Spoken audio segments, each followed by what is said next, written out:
Welcome guys to another video, and today I'm going to show you how to download CapCut on your phone. So simply head on to your app store,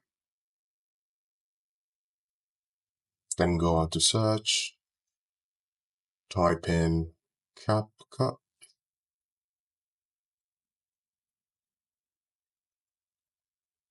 and then from there you can simply download it.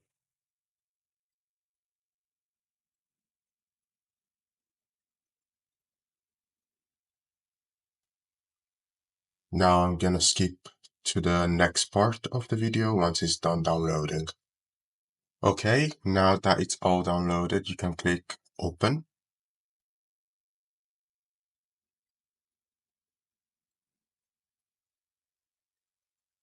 Then click for allow, agree and continue. Then you can just essentially answer these questions while you're using CapCut.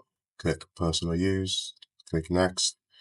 Again, whatever, doesn't really matter. Then click add not to track. And now you can easily create things on CapCut.